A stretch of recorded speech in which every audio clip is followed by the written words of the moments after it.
Ah, lui, il attend Madeleine. Nous autres, on attendait Linda Langevin. On va aller lui parler au téléphone tout de suite. Salut, Linda. Bon matin, ma belle. Comment vas-tu? Moi, je vais super bien. Je reste centrée. Tu restes centré, c'est bon ça. Fait qu'on va commencer par parler des couleurs ce matin, des vibrations. Et là, je veux dire aux gens qu'on aura un petit peu plus tard 2 livres aujourd'hui à faire tirer en lien avec la puissance des couleurs au quotidien. Linda, elle a écrit 4 livres, dont celui-ci. Et puis là, on va y aller tout de suite en termes de couleurs sur les murs. Il paraît que ça influence le caractère. Bien oui, c'est prouvé. Pourquoi tu penses que les épiceries mettent du vert et du rouge? Le vert c'est prouvé que ça fait manger. Et puis le rouge fait faire des achats compulsifs. Alors, pas le rouge, mais l'orange. Alors, tout est calculé. Comme dans un centre hospitalier, il devrait avoir du vert pâle qui est la guérison.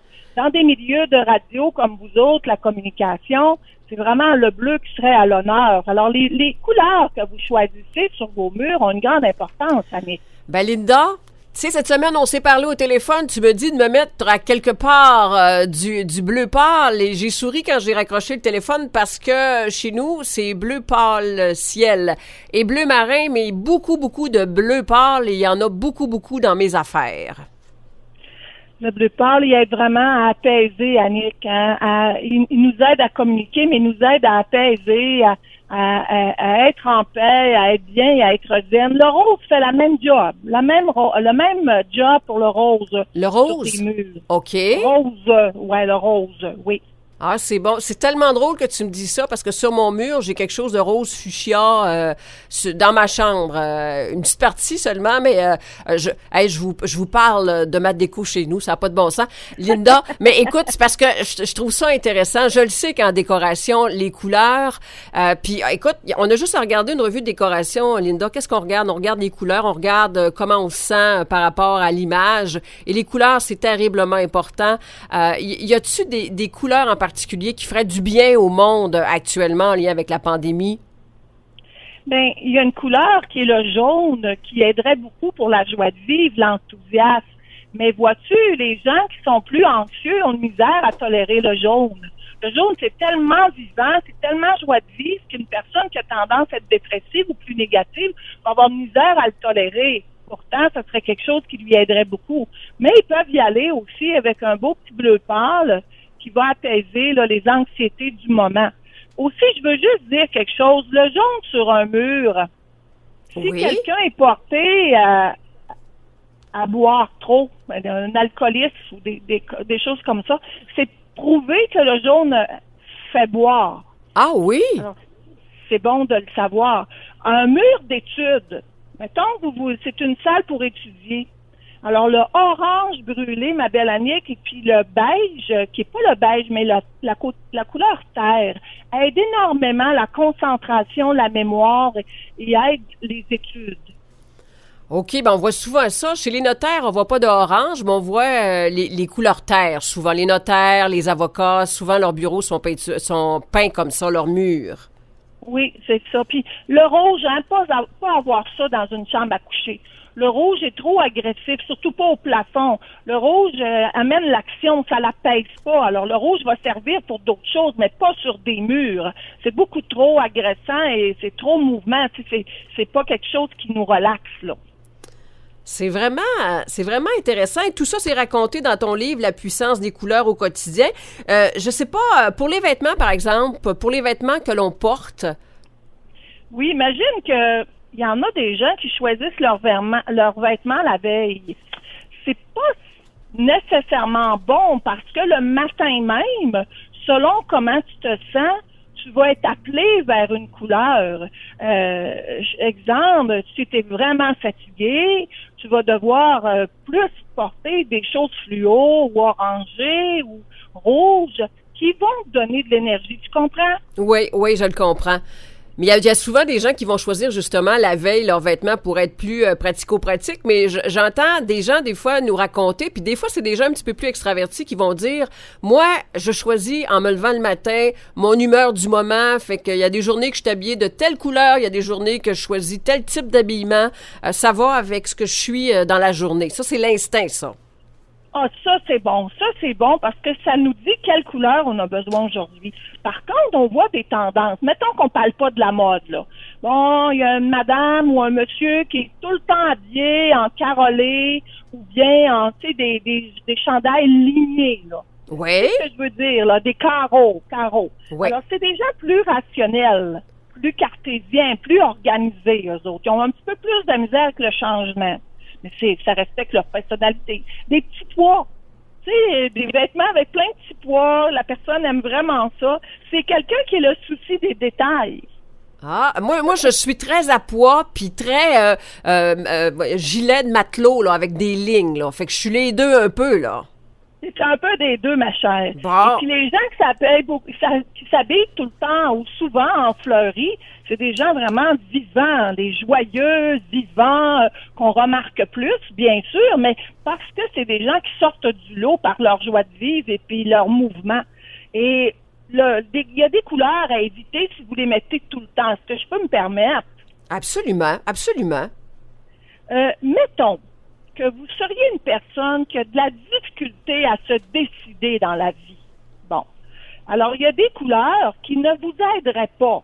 Quelqu'un qui est habillé souvent en beige, en brun ou en gris pâle ne va pas aider cette personne-là qui se branche pas ou qui a de la misère à se décider.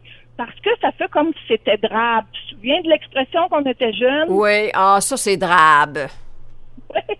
Donc, c'est des gens qui ont plus de misère de passer à l'action. Vous avez le droit de mettre ces couleurs-là, mais si vous avez besoin d'avancer un petit peu plus, de bouger puis de prendre des décisions, de prendre des nouvelles directions, je vous dirais aller vers des couleurs un petit peu plus vivantes. Jaune, vert, bleu, tu sais, de sortir de ce drabe-là, là, si veux, là. Là, je vais te poser une question parce que moi, j'ai porté beaucoup de noir dans ma vie. J'étais souvent habillée en noir. Là, je m'en suis racheté dernièrement, mais j'en portais plus. Puis les gens, des fois, disaient « Mais t'es toujours habillée en noir. Est-ce que ça veut dire quelque chose? » Moi, je trouvais ça beau, élégant, pratique, mais est-ce que ça veut dire quelque chose? Oui, Annick, ça veut dire quelque chose. Premièrement, les femmes, on sait que le noir nous amincit énormément.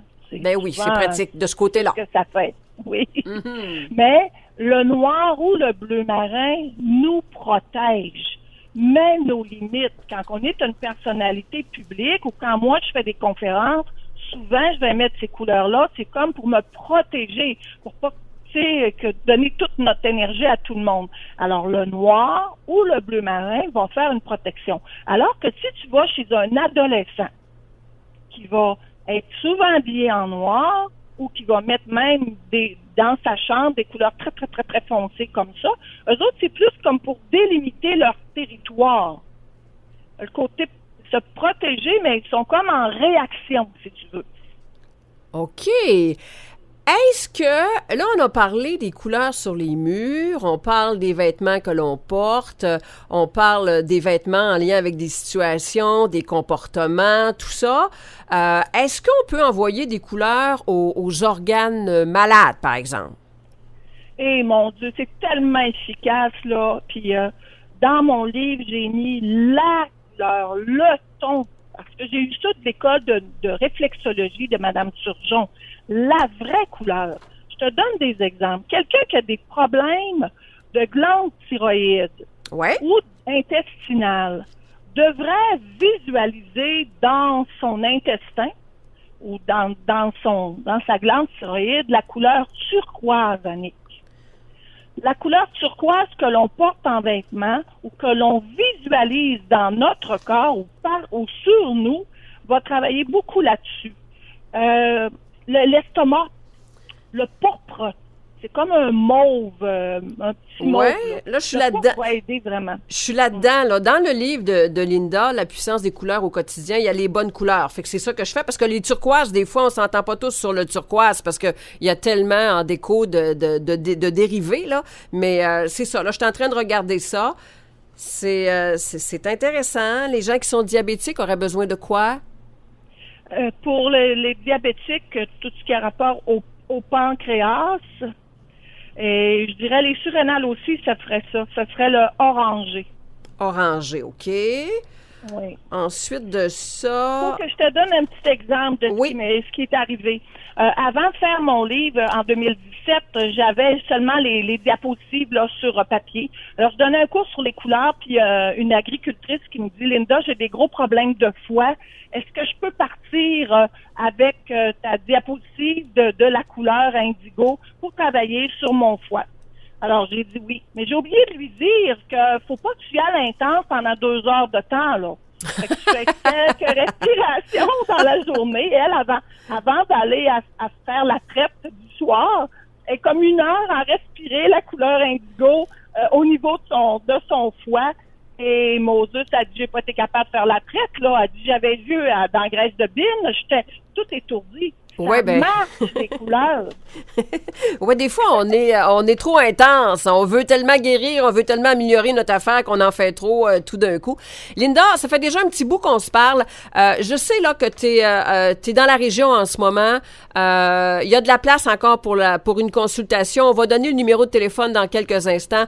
Je terminerai. T'as 4 livres en ce moment. J'en parle en après-midi de tous tes livres. Il y a celui de Gabriel, La force de Dieu, qui est sorti avec l'ange Gabriel. Et dans ce livre-là, il y a des réponses sur toutes sortes de questions que tu te posais, que tu lui as posées sur le TDAH, sur l'amour, la maladie d'Alzheimer.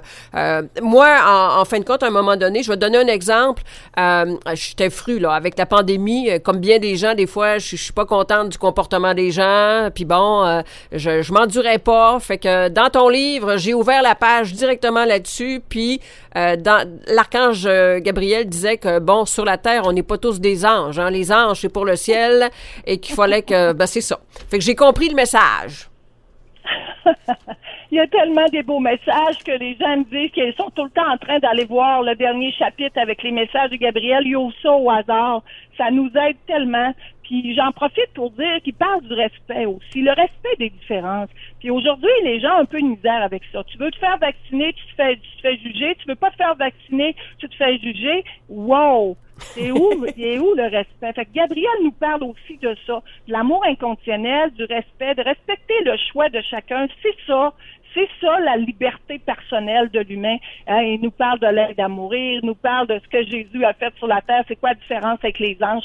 J'ai aimé travailler avec lui, c'est un moment magique. J'ai été chanceuse. J'ai été privilégiée de pouvoir parler avec lui. On va pouvoir s'en reparler la prochaine fois un petit peu plus longuement, Linda. On va donner ton numéro de téléphone parce qu'il reste une place pour une consultation parce que tu es dans la région. Tu viens d'une zone orange. Tout est fait de façon sécuritaire. Donne ton numéro de téléphone pour que des fois, il y a peut-être quelqu'un qui nous écoute qui est intéressé. Vous allez appeler Mme Josée. C'est à 10 heures demain matin le rendez-vous. 699-1394, c'est chez Namasté à la boutique. 699-1394. Je fais très peu de consultations, c'est parce que là, je suis descendue pour d'autres choses. Profitez-en, il reste juste une place. Merci beaucoup. Hey, merci, Linda. On va se reparler au mois de mai. J'ai pas la date devant moi, je le dirai tout à l'heure, puis je vais faire tirer tes livres également un petit peu plus tard dans l'émission. C'est bien. Fait que le mois prochain, on parle comment faire pour changer des situations grâce aux couleurs. Ben merci. Salut Linda. Bon séjour chez nous. Journée. 10h24.